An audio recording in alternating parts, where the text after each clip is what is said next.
12:03 in Edmonton. Good afternoon. Hope you're doing well on this lovely Wednesday. It is the Oil Stream presented by Boston Pizza.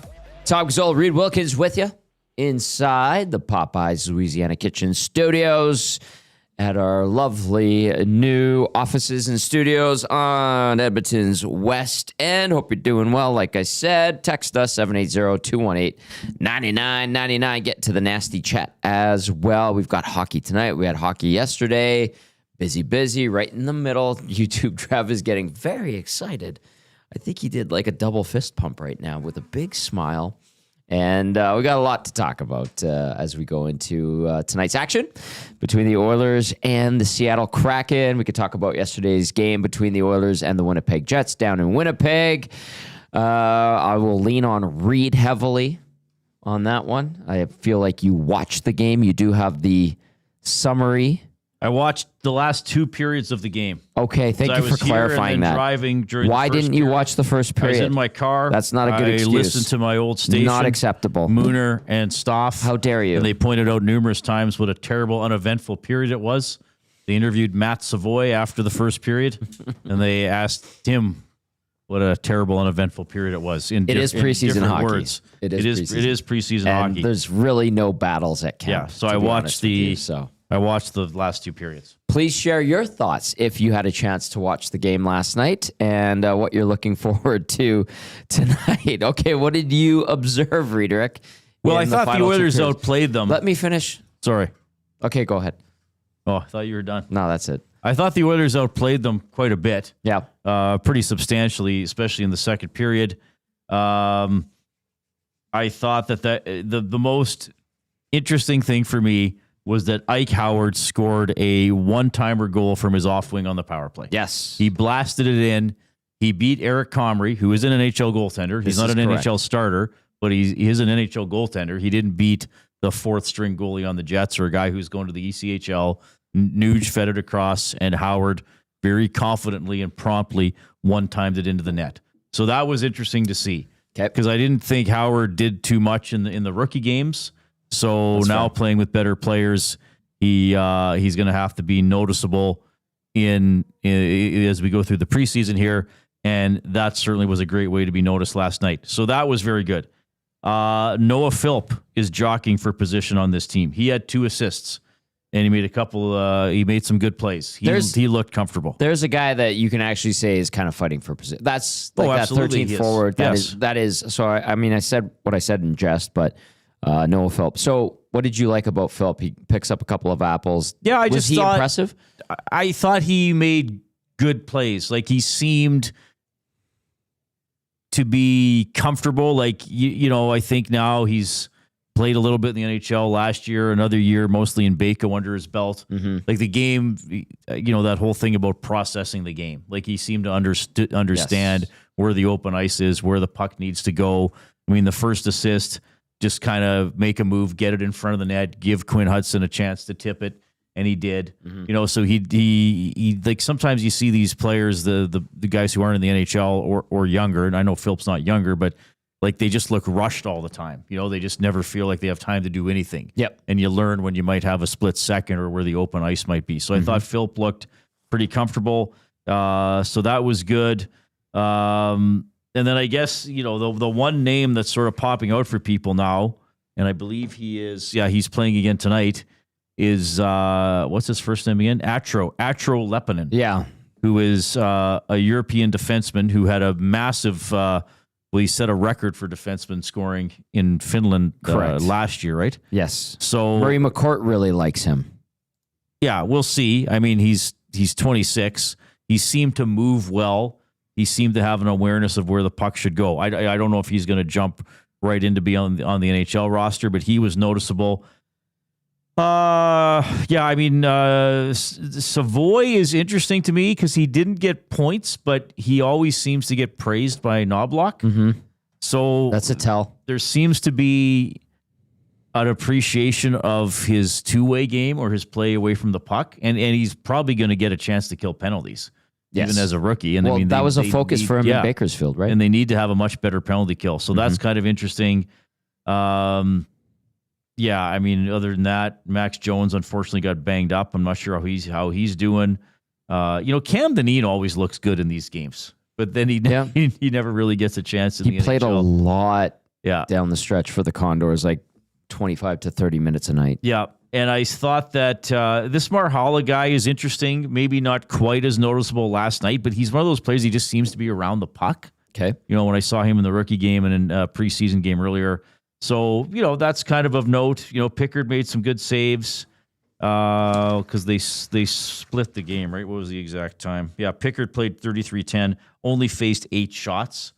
Matt Tompkins got to play another half game, so good for him. I wondered after he played the whole game Sunday if that was going to be all we were going to see of him. Well, he's kind of the mature, older AHL guy. True. He is that for them as they get. But I wonder if that's it for him now in the preseason.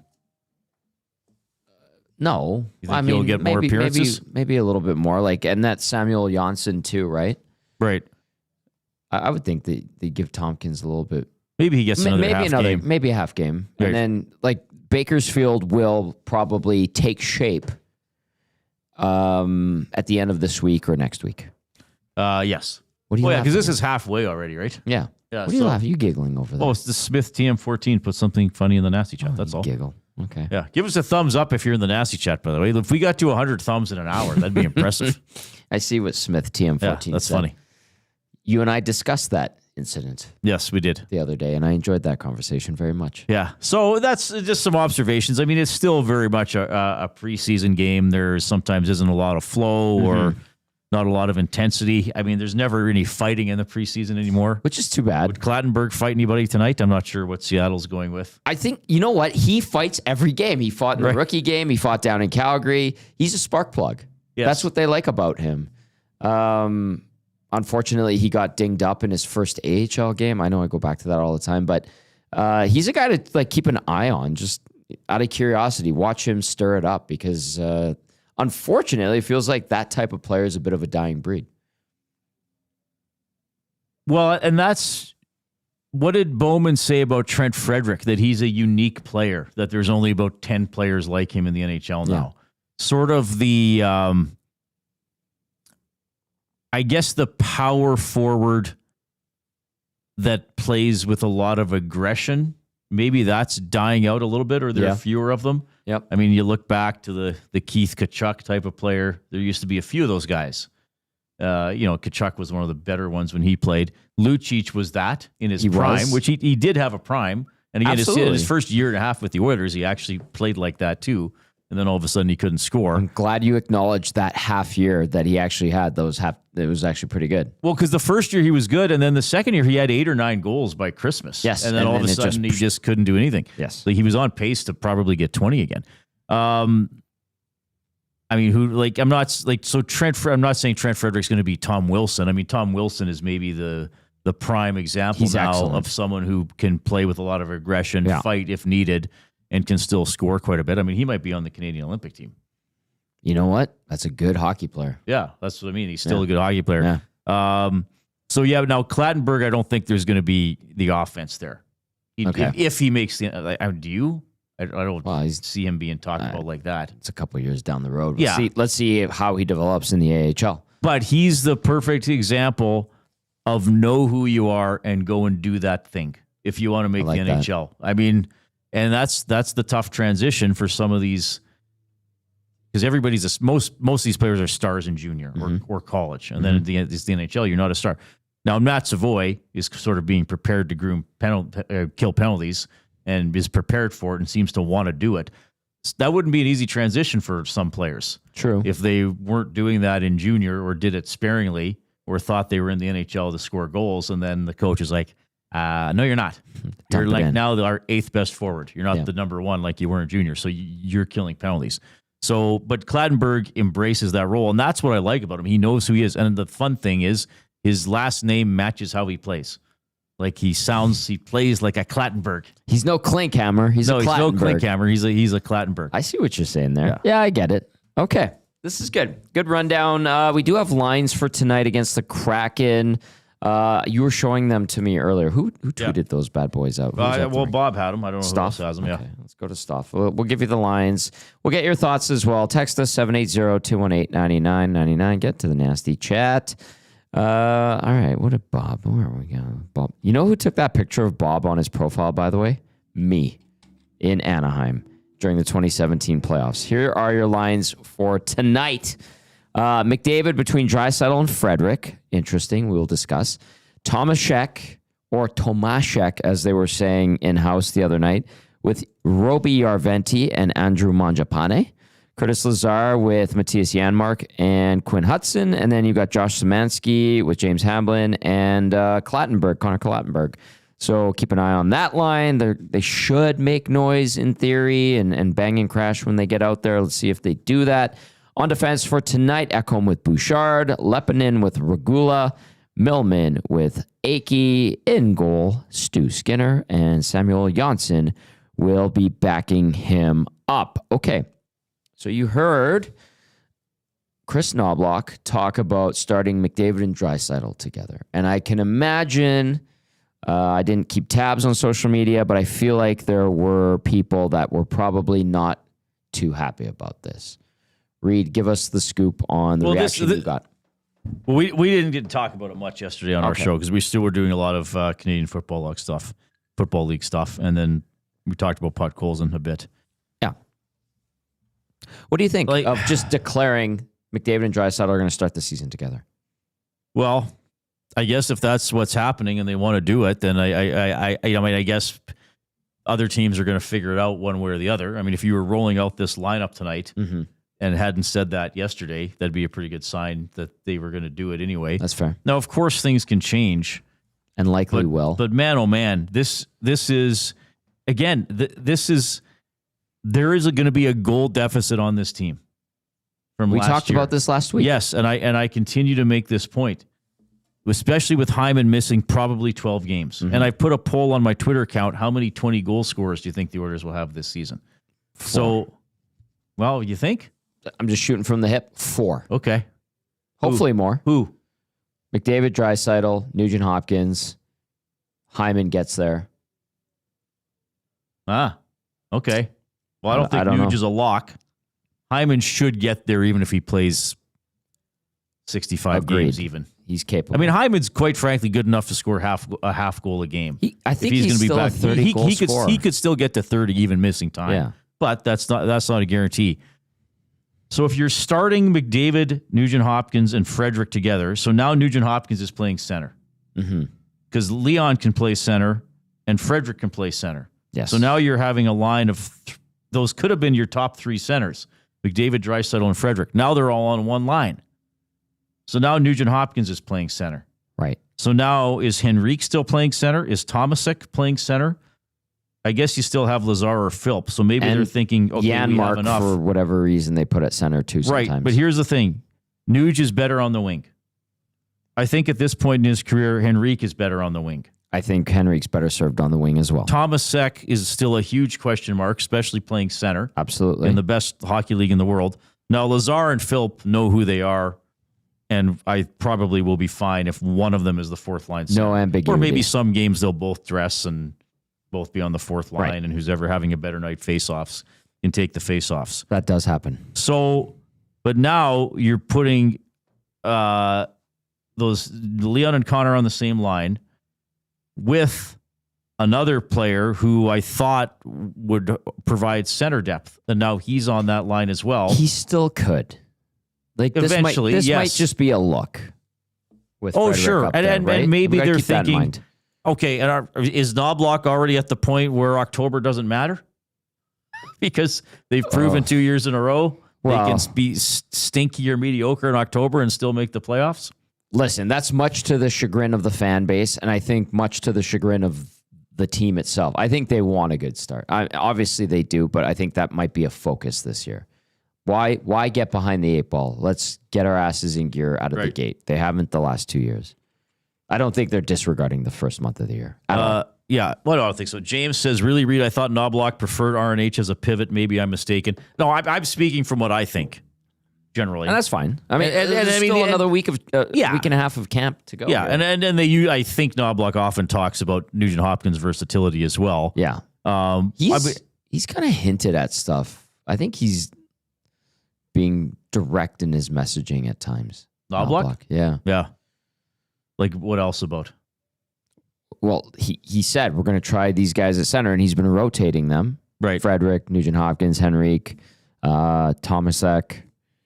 So I kind of appreciate that. It takes away the guessing game a bit, but it ultimately doesn't give us a finite example of what's going to happen or idea of what's going to happen. Well, no, and I mean, it gives us an idea. Yeah, and you're right. Not a finite idea. We don't know what the lines are going to be into the season or who's going to play well. It's just interesting that's the thinking. Okay, we don't have Hyman. What are we going to start with? We're going to start with those two big guys together with the new guy that we're banking on to be really, really good. See, that's the new guy hanging in there. I'm not so sure about. So here's my question for you and everybody else. Does this ease Frederick into the lineup, or does this put a lot of pressure on him to be really productive because he's on with those two guys? Interesting. Because this is kind of like, okay, Frederick, you're clearly the third best player on that line. Even your grandmother is not going to be thinking you should get more puck touches with those two guys on the ice. Good point. Or mother. And apparently there was a mother of a player now not on the team from last year that really thought her son was deserving of Draisaitl and McDavid attention. Anyway. Oh, I want to know about this. Well, I'll tell you later. Okay, thank you. So if Frederick's on that line, now, yes, it's preseason tonight, everybody. It's 2 weeks before the regular season. And of course, things can change. So if Frederick's on that line and they play that way for 5 games into the season, and Frederick is just sort of there. Okay. But the team's doing okay. Is it going to be like, okay, yeah, Frederick's coming along. Leon and Connor are sparking the offense. They're being magical. Or is it going to be like, well, wait a minute. If Frederick can't score with those two guys, what's he going to do on his own line if he has to be the center? What's it going to be? Now, maybe the thinking here is maybe Knobloch is thinking, well, what a great way to start this guy on the team. Start him with the two big guys. Get him going. Maybe he gets some gravy points, where he doesn't have to be the one doing all the work. And maybe if he's, a little more, well, he's obviously more mobile than last year, even though he said he's still working on his first step. I thought him saying that was strategic, by the way. You think he's still downplaying it? I think he's kind of publicly giving himself some grace by saying that. Right. That's how I see it. Yeah, maybe. Which is not a bad thing to sell yourself, not sell yourself short, but to temper expectations. Just be like, hey, not there yet. Yeah. If I look slow and crappy. Yeah. I just, which is not what you want. I just find it interesting, and I get it. And I'm usually one who says, okay, settle down with the line combination stuff. They can change 5 minutes. You are going deep into it right away. But sorry. That's okay. I like it. If I'm annoying you. Not at all. Well, I annoy most people most of the time. Continue, please. So, but this is interesting. They're telegraphing these guys together, including with Frederick. Yeah. Okay. So maybe it's to help Frederick along. That's what I wondered at first. Like, hey, it's fine to give him a look. Give him an early preseason game with those guys. They want to coax the offense out of Trent Frederick. Statistically, historically, in his 6-7 years as a pro, his biggest year was 40 points in 23-24. Okay. Is he going to pop off the way Zach Hyman did when he came to the Oilers? I don't feel it's as likely. I think his focus and what I've been told, the intention of having Trent Frederick around is to replace the sandpaper that Evander Kane provided. Mm-hmm. Can he get back to 40 points? I think that's realistic. I think if you, asked him to, I don't think that is too demanding of him. Would I thrust him onto that line to start the season? Probably not. I would think that you could find someone else to play with those two, but I don't mind giving it a shot. This is when you can. This is the right time to. Right. I guess maybe I'm just somewhat surprised that Knobloch has sort of said that's the line. for tonight. Well, but didn't he suggest that's how they're going to start the season? With Frederick up there? Yes. What was the exact quote? I thought that was the exact. I thought that I listened to it yesterday. And listen, this is something we discussed this. We said, hey, Frederick can slide up and down the lineup. But Knobloch is 5 days removed from saying we could see Trent Frederick at center. So that's why. Of course. That's why it's like, well, what works? Go try it. Here, so NHL.com. Derek Van Diest? Derek Van Diest. This is the quote from Knobloch. So I'll read the sentence. With Zach Hyman still recovering from a wrist injury sustained in the Western Conference Final, Oilers coach Chris Knobloch said the two star forwards will likely play on the number one line together to start the season. Okay. Here's the Knobloch quote. This is what our plan is right now, but obviously that can change. We want to see what we have from everybody else. We want to see how guys mesh. And without Hyman, we're kind of maybe a little slim on having top six winger talent. And when you kind of have pieces and maybe you have two lines, third and fourth in brackets that you don't really like. Okay. I think that last loses some of it and not actually hearing it. But, okay, so I'm just trying to think how Knobloch is thinking, everybody. I don't want to get too overboard with the still 5 games left in the preseason. I get it. Things can change. Absolutely. Somebody could emerge. I mean, maybe this Clattenburg kid's going to make the team. Whatever.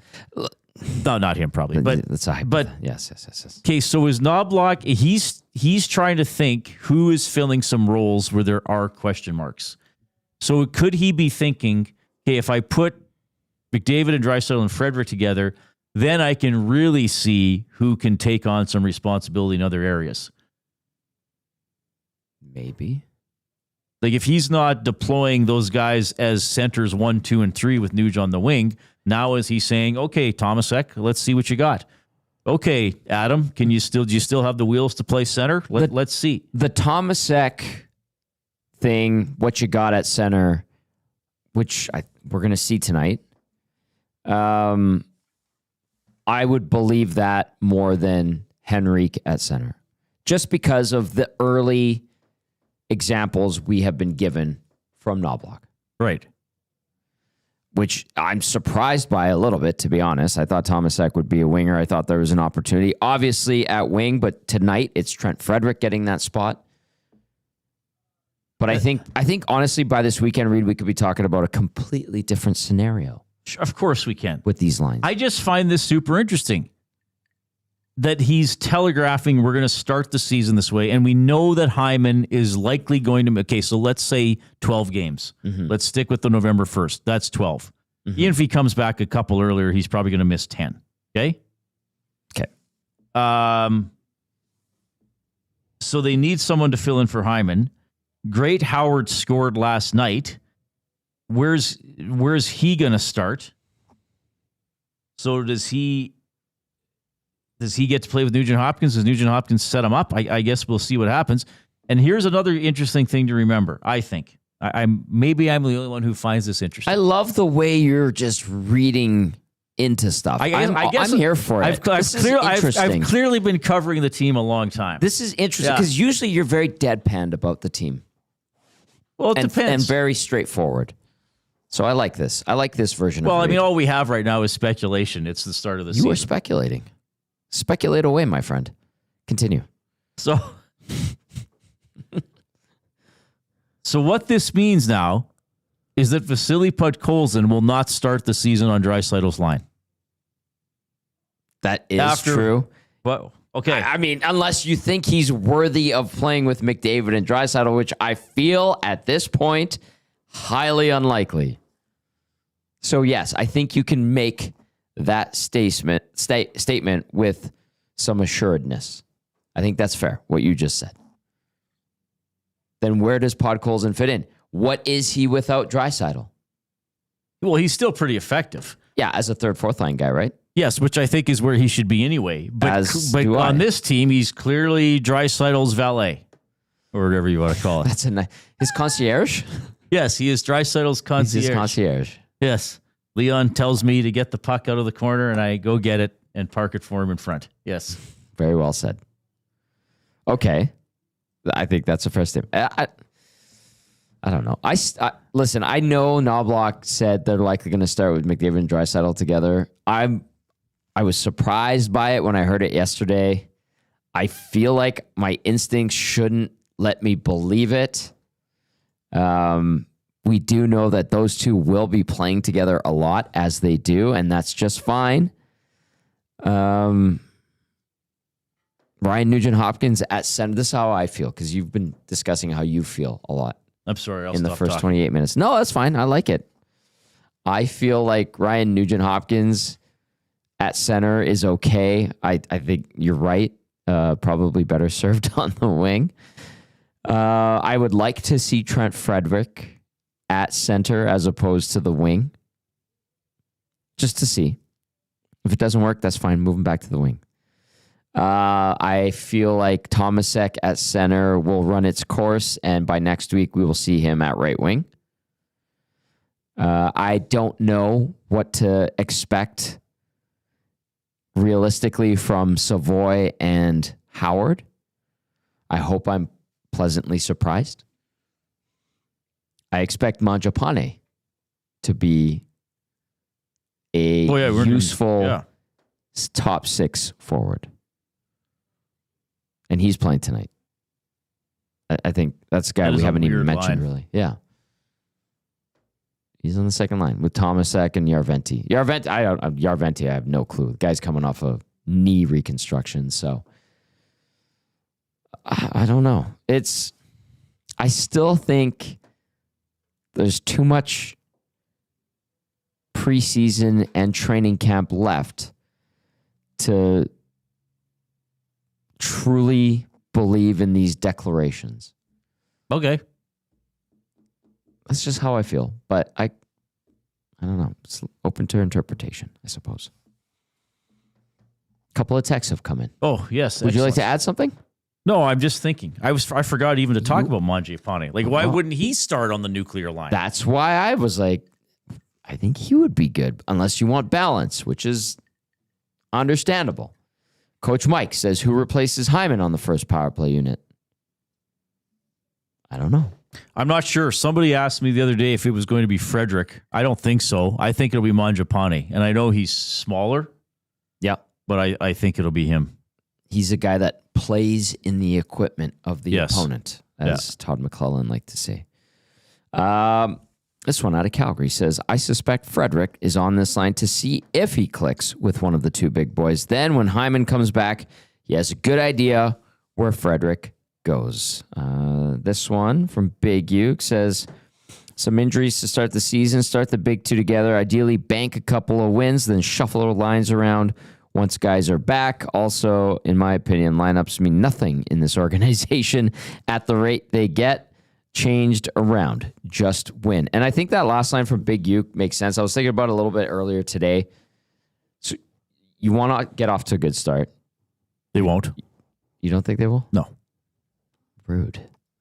I hope they do, for the sake of everybody, for peace of mind, for crying out loud. Because the last 2 years, I mean, last year's start wasn't anywhere near as bad as the one 2 seasons ago, obviously. But did they learn their lesson? This is a team that doesn't learn its lesson, really, or it takes a lot of time to prove that they have. The banking of the wins, like Big Uke outlined there, has a lot of, like, to me, that makes a lot of sense, obviously. Getting out of the gates reasonably well, respectably well would be ideal. So I understand where Big Uke's coming at us with that one. So last year they went through October 5-5-1. Right. They started 0-3 at home. And got their asses kicked by Winnipeg on night. Yeah, 6-0. Yeah. And then they lost to Chicago 5-2. And then they lost to Calgary 4-1. Yes. They were losing, though I think the Calgary game was close, maybe till. Was there an empty netter in that one? It might have been. I think it was. And I think the Oilers had a disallowed goal in 2 of those 3 games. And then they beat Philadelphia in overtime. They lost. They were down 2-zip. Yeah, it wasn't easy. Not a good start. Yeah. That's the game Draisaitl got benched in the 3rd period. That's right. For a couple shifts. That's right. But for a star player, that's quite a while. Correct. I think we're going to be talking about a rocky October because of no Hyman and because of some players trying to find their way on a new team. I mean, They'll lose on opening night because I think that's now a thing. Oh. I mean, they're probably so they got 12 games. There's 1, 2, 3. Yeah, they could be probably 5-6-1 in October. Opening night is the 8th. Yeah, against the Flames at home. You get Vancouver at home on the Saturday. Tough road trip to start the year. Yep. 5-gamer through New York, Long Island, Jersey, Detroit, Ottawa. None of those games are guarantees, although the Rangers were a mess last year. The Islanders are finding their identity again. New Jersey, hot and cold. Mm-hmm. I'm curious to see what Detroit becomes with Todd McClellan at the helm. Ottawa's on the up and up. Then you come home to play the Habs. They're a team on the rise. Mm-hmm. Then you get the Kraken in Seattle. Back-to-back nights on the road, Seattle, Vancouver. That's a tough stretch. Come home to Utah. And you get the Rangers to close out the month. I could see just over 500 being realistic, despite injuries. And finding yourself, if you will, quote unquote. I don't mind that early road trip. Same. Because, it's not as tough as that 7-game road trip where it's ends in Florida and they got to play Tampa Bay and Carolina and Washington, I think, all on that trip. That was like a murderer's row, that trip. No, the one that's coming up this year when they have that big one in November. Did they have this one year. last year that was very similar? Oh, that 5-gamer out of the break where I said they'd go 0-5 and they went 1-4. I was wrong. You were very close, though. The one in November this year is Philly, Columbus, Carolina, Buffalo, Washington, Tampa, Florida. Philly, Columbus, Buffalo, Washington, Tampa. Yeah, so you should win a couple of those. Four good teams, though. Yeah. And something always goes wacky in Columbus. McDavid got hurt there last year. They had that game 2 or 3 seasons ago where they were down 4-0 and then they tied it and then they lost 7-5 or 6-4 Columbus, or something like that. It's weird things happen for the Oilers there. That's strange. His cannon's going off. That cannon's super annoying. That cannon, eh? Does he? One side note, everybody, pardon me for. Please, one day take on over. the Face-Off show, I booked the guy who operates the cannon as a guest. Seriously, I interviewed for like 10 how do you minutes. get a hold of that guy? I went through their media relations. I was like, hey, we want to talk about the cannon. Was it Todd Sherrock? Yeah, I think so. Yeah, nice guy. They got me, or maybe it was the alumni handle that somebody got me the cannon guy. Okay. I talked to him for like 10 minutes. Yeah. What's his deal? Is he the guy that does the funny dances? This was a while ago now. Have you seen? Is that the same guy? I don't know. Okay. This was probably 8 or 9 years ago. Oh, it was a while ago. All right. I thought I was quite clever. There was a cannon guy that they would post on their social media that would do like Fortnite dances. Oh, really? Yeah, it was quite good. I enjoyed that bit, to be honest with you. But that early road trip, I don't mind that because I do think there's the one back-to-back. They're both matinees. And quite frankly, everybody, the Oilers are no longer a bad team in matinees. That is true. That's changed during the McDavid Draisaitl era. And they're good on back-to-backs. Yeah, they actually are. Yeah. Historically, back-to-backs, tough go. They've actually gotten much better at back-to-backs. And afternoon games. Yeah. Right? You're just saying. Yeah. Yeah. So and I do think, was it Stan Bowman said when he did that availability, I guess, before camp, that it can energize players, a team as a whole, when you have a bunch of these young guys, assuming Savoy and Howard are both on the team, or Thomas Eck or whoever, pick a young guy or pick a newer guy. I've never been in Madison Square Garden. I've never stayed in a hotel in New York for 5 days. Your like they're third game. Probably going to. Yeah. Like that could be kind of fun. And I do think that can rub off on some of the vets.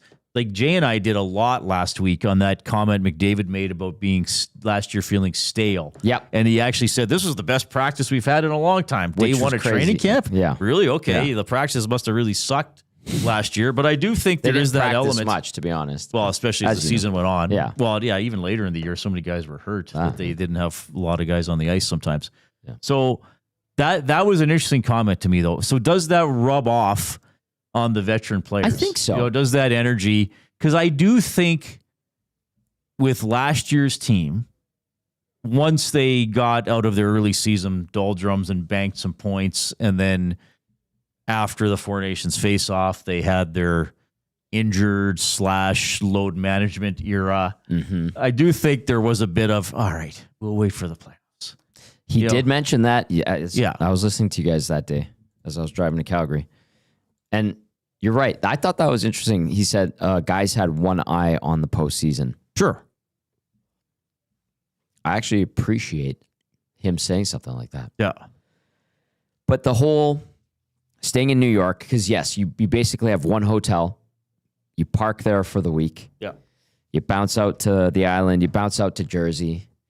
But you have home base. You get that game at MSG. I think that would rub off on the older guys. They're like, you know what? This is sick. This is cool.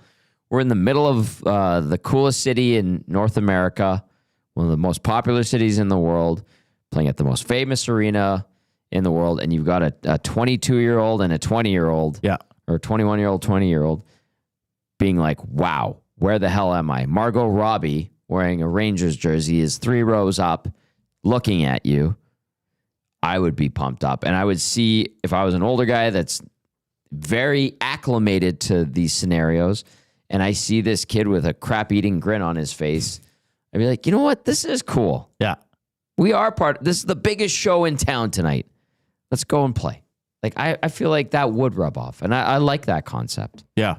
So, but still, I just think with them finding their way, sorry I've meandered again, Tom. I enjoy your Maybe meandering. October might be a little subpar / concerning again.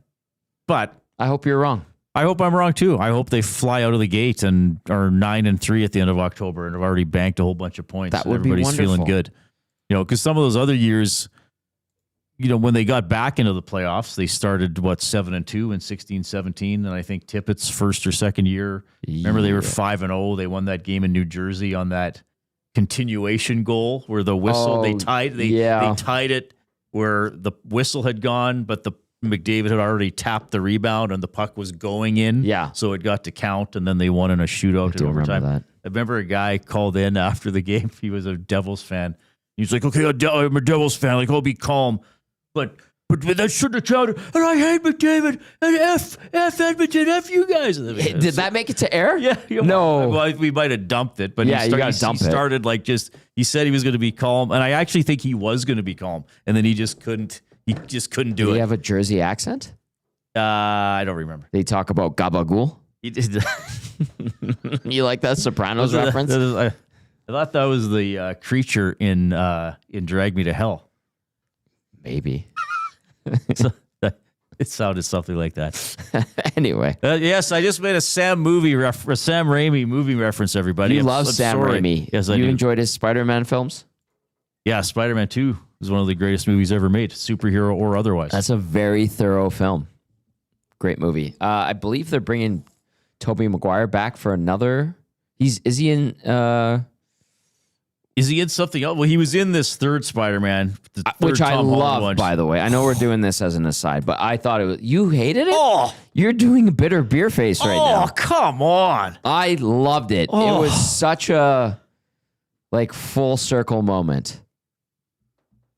I could have done without it. Just bring back the other Spider-Men and the other Spider. It's like, okay, I guess the Goblin's the villain again. Here's the thing that happens. I am flabbergasted right now. Here's the thing that happens sometimes in comic books and in comic book movies. They do things just to set up other storylines, and that's half what of that Marvel universe is setting up other storylines. But there's good stories along the way doing that. Some of them aren't able to serve a greater purpose. Like Thunderbolts sets other things up, but it was a really good, well done movie. I still need to watch it. I did see. Yeah, some parts I'm of it. actually not like. To me, the Tom Holland Spider-Man trilogy is very mediocre. Really? Oh yeah, like come on, like okay. Oh, Michael Keaton was the Vulture all along. Yeah, okay, great. Do not besmirch Michael Keaton. No, he's first good. of His all. performance was good. But One of like, my favorite actors They're of all not that time. compelling. Like they're not that compelling. The Mysterio one, it's like okay, it's Mysterio, and he's using drones instead of magic. I love Great. that. I hook, line, and sinker. It hooked me. I think They're fine. The third one's not fine. The third one's below average. I thought it was phenomenal. Really phenomenal. Mm-hmm. Okay. Mm-hmm. All right. Well, It tore Tom Holland's Spider-Man down. He is at his most vulnerable right now. Oh, sure, and they're doing the brand new day storyline and all that stuff from the comics, which is cool. I didn't need all the recycled villains and the multiverse. I didn't need all that. I loved it. Andrew Garfield got his due as the Amazing Spider-Man in that.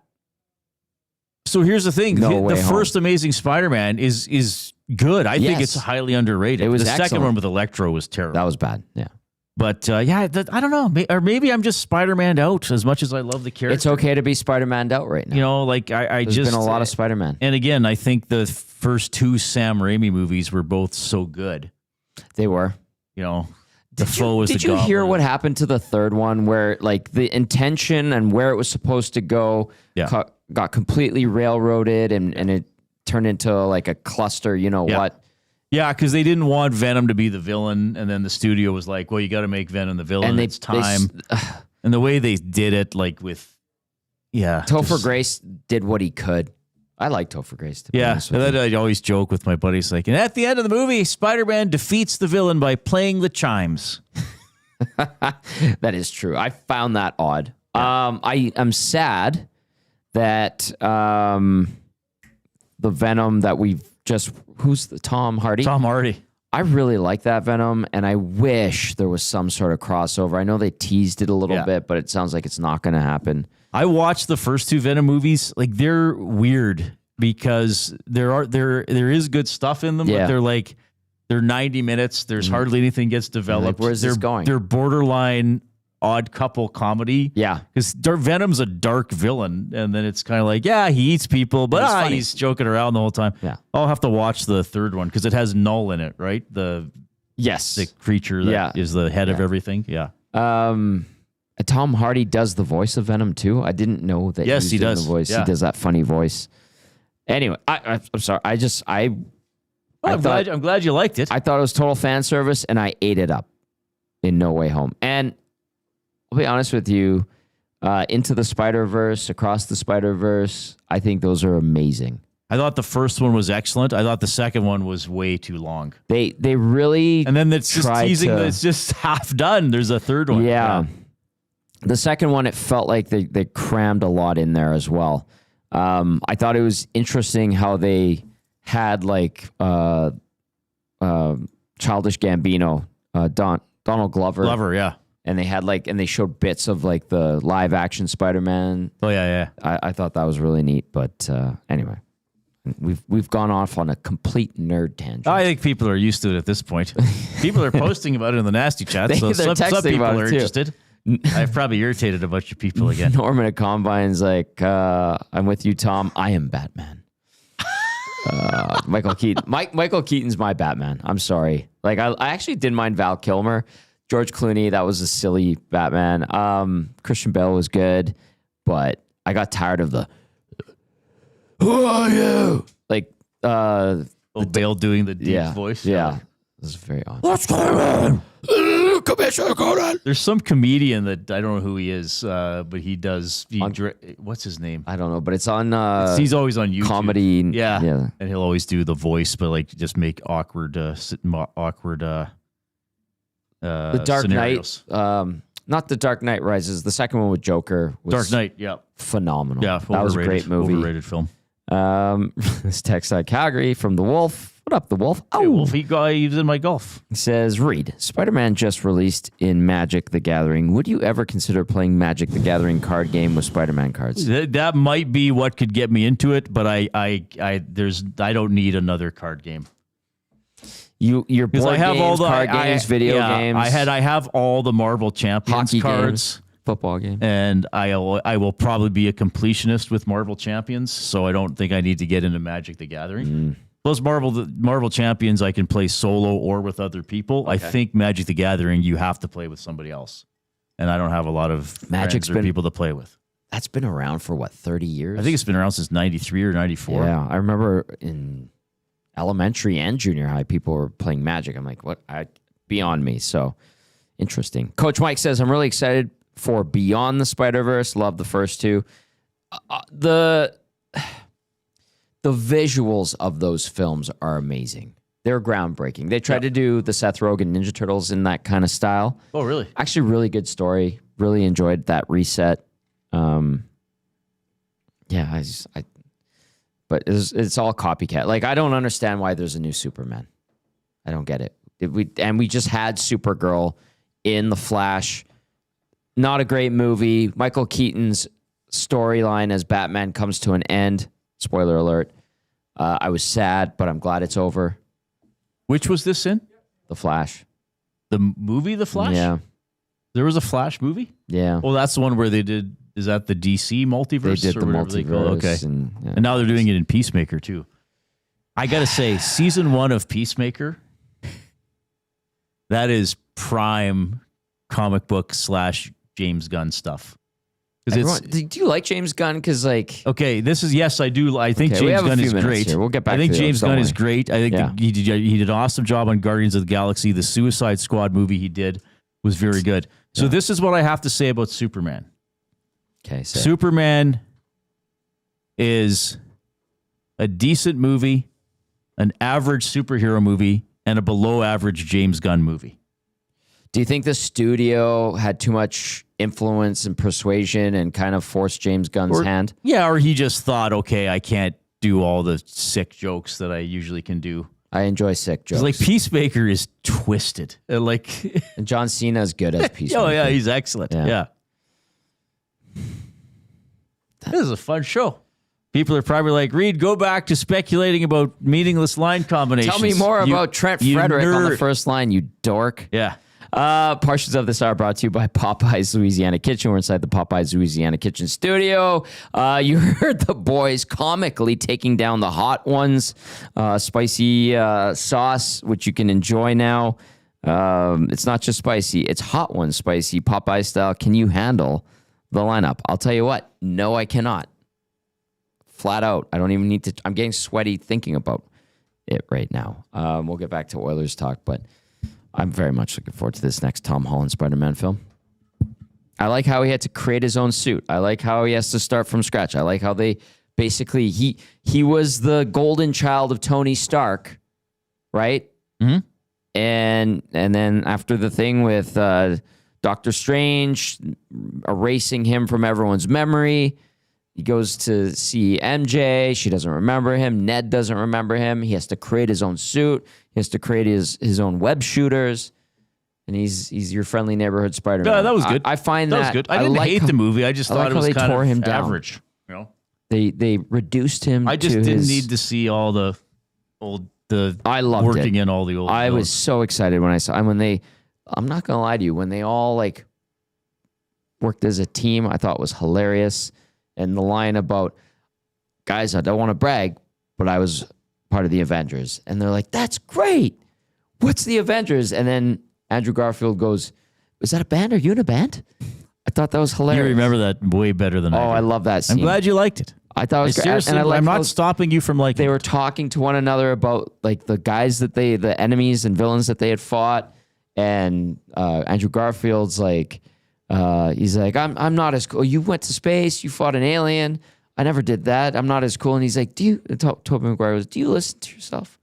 Like, do you take a chance to listen? You're amazing. He's like, oh, you're right. I need to hear that. Because he was the amazing Spider-Man. Right. I love how they did that. All right, we have 5 minutes That's left. cool. Let's talk about this damn game. Oilers taking on the Kraken tonight here at Rogers Place. McDavid, Draisaitl, Frederick is a line. You've also got I'm starting to say Tomaszek, but it's Tomasek, Jorventi, Mangiapane, Lazar between Janmark and Hudson, Szymanski with Hamblin and Clattenburg on defense, Ekholm with Bouchard, Lepanin with Regula, Millman with Akey. Stu Skinner gets his first start of the I don't know who Millman is. I'm not going to lie to you. That's fine. Guess what? You're going to be just fine not knowing who he is. You don't even have to worry about him. Because there are, and Belzy and I were talking about this with Jasmine on the Hangout, there really isn't anybody who's going to steal a spot this camp. We're going to find out who wins 13th forward. Maybe depending on what they want to carry on the 23-man roster, there's a 14th forward. We shall see. And we're assuming it's between Philp and Lazar. Yes. Right? So you have both Howard and Savoy on the team? I'm assuming that they're starting the year with And Tomasek? Yeah. Especially with Hyman out. Okay, And with then, Hyman out, you right. know, I think that just opens the door. And then we've heard Knobloch kind of give Thomas Eck some love publicly, and I think that's a bit of a tell, to me at least. Right. What else are you watching for tonight? Stu Skinner? Well, yeah, Skinner for sure. Don't let the first shot in, please. No, well, I know. That's the thing. And I think that's another reason I think it's good they're on that road trip. Like, Get out of town. get out of town. Because it's tough for Stewart. I mean, I think there are some Oilers fans, I think it's a minority, but that like legitimately hate him. Like, I think there are Oilers fans who I believe you. recognize he had struggles last year and want him to do better. I think that there is a small but vocal portion of the fan base that wants Stuart Skinner to fail. Which is disappointing. It is, He's but a I local think guy. that's what sports sometimes inspires, for the good or for the bad. So I almost think like, yeah, maybe get him to play some games out of town where where even a bobbled puck is not going to be like a gasp or like, oh my God, what is going on? You know? Mm-hmm. So yeah, I hope he plays better, but I think both goaltenders need to be watched pretty closely in the preseason, quite frankly. You give Pickard the thumbs up from what you saw yesterday? Yes, he didn't have a lot of action, but he looked fine. And, I think Tompkins in both games made some pretty good saves. There are probably a couple shots you could say, well, maybe you'd like an NHL goalie to stop it. Sure. But he faced a few great A's in the games he played. And I thought he did fine. So he's a good organizational depth goalie, which is what he's been most of his career. So That's why they brought him in. Role. Yeah. All right, we have 1 minute left. Norm in a combine says, no more comic book talk. Will you be having some comic book talk on the Reed Wilkins Show with J-Mo? Well, I can't promise it, but I can promise meandering. I love meandering. I can promise meandering at some point. Definitely on my show. We're going to talk hockey. We'll talk Elks. Probably some CFL, though I think we upset enough people over the last 2 days talking about the changes. That's okay. We're going to talk a bit about the Ryder Cup today, too. Excellent. That's exciting. Very exciting. What do you got coming up on EST Afternoons with Matt and Joaquin? Zachary? Yes, Tom. It's a busy show Thomas today. to you. Thomas Eck. Mr. Gazzola. We'll have Britton Gray from CJME. He's a writer's reporter. Excellent. He'll be at 2:05, 2:40. Spencer Love to talk some Love Pro Wrestling. There's an event coming here to Edmonton, and they'll recap a bit of the preseason action from last night and look ahead to the game against the Kraken as well. Busy show on tap. I look forward to hearing it. Riedrich, this has been an absolute pleasure, my friend. I look forward to seeing you tonight. Agreed.